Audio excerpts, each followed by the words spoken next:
Ada beberapa hal yang didoktrinkan ke kita sejak sekolah. Ironisnya, hal-hal tadi justru ada yang bikin kita jadi lemah. Dan mindset lemah ini terbawa terus sampai kita gede. Kita bahas ya bro, karena lo udah tahu, pastiin adik-adik atau anak-anak lo besok gak terdoktrin konsep yang sama. Nomor 1, sekolah itu nomor 1. Sering kan lo dengar kalimat harus menomorsatukan sekolah dibanding aktivitas lain. Padahal sekolah itu cuma satu dari sekian banyak tempat lo bisa belajar. Gara-gara konsep ini, kita jadi ngerasa kalau pencapaian terbesar itu adalah kalau kita bisa perform bagus di sekolah. Nggak mikir ada hal-hal lain yang jauh lebih hebat yang bisa dikerjain di luar sekolah. Kalau ada pun, jadi malas ngelakuinnya karena takut ngeganggu sekolah. Dan yang lebih parah, kita jadi didoktrin untuk terbiasa datang pagi, pulang sore, seharian duduk di belakang meja, ngikutin instruksi dari orang lain. Jadinya ketika kita gede, kita ngerasa jenjang karir yang paling aman itu ya kayak sekolah.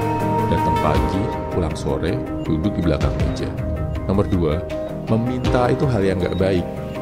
Di dunia nyata, kalau lo mau sukses, lo harus berani minta. Sekolah mengajarkan kita untuk gak meminta. Meminta dianggap perbuatan lemah, perbuatan memalukan. Padahal, meminta itu nunjukin kalau lo ngerti apa yang lo mau dan lo berjuang untuk mendapatkannya. Coba lihat perusahaan-perusahaan dan pebisnis tersukses di dunia. Mereka adalah yang bisa minta modal besar dari investor, yang bisa meminta rekan bisnis buat jalin kerjasama. So, next time lo mau minta sesuatu ke siapapun, gak usah malu bro. Gak usah mikir takut ditolak. Ditolak itu biasa, gak ada ruginya. Kalau permintaan lo diterima, jackpot. Nomor 3, kemampuan menghafal dan menyelesaikan soal adalah hal terpenting. Di sekolah, yang paling penting adalah kemampuan menghafal, kemampuan menyelesaikan soal. Makin jago menghafal dan ngerjain soal, makin tinggi nilai ujian lo. Dan kesuksesan di sekolah dilihat dari nilai ujian. Di dunia nyata, kemampuan otak itu bukan hal yang paling penting bro. Banyak hal lain yang terbukti jauh lebih krusial.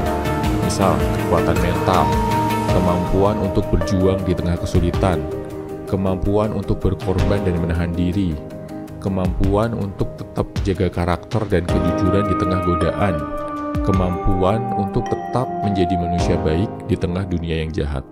Nomor 4, salah dan gagal adalah hal yang memalukan. Makin banyak kesalahan, makin rendah nilai yang lo dapat.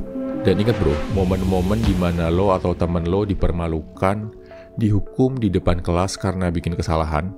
Sedihnya lagi, kadang fokus utama yang terjadi di sekolah adalah menghukum kesalahan, bukan memperbaiki kesalahan yang lo buat. Akibatnya, ketika gede, kita banyak takut ngelakuin sesuatu. Takut salah, takut gagal, takut ditolak. Nomor 5, tujuan akhir sekolah adalah lulus dengan nilai bagus. Waktu SD lu pasti pernah dengar ada yang bilang, sekolah yang rajin ya, biar nanti dapat nilai bagus dan lanjut SMP favorit. Di Indonesia, tujuan akhir kebanyakan sekolah itu nilai bro, bukan pemahaman, bukan pembelajaran. Asal nilai bagus, gak ngerti or gak paham, no problem. Karena mendewa-dewakan nilai, akhirnya banyak yang menghalalkan segala cara buat dapetin nilai bagus.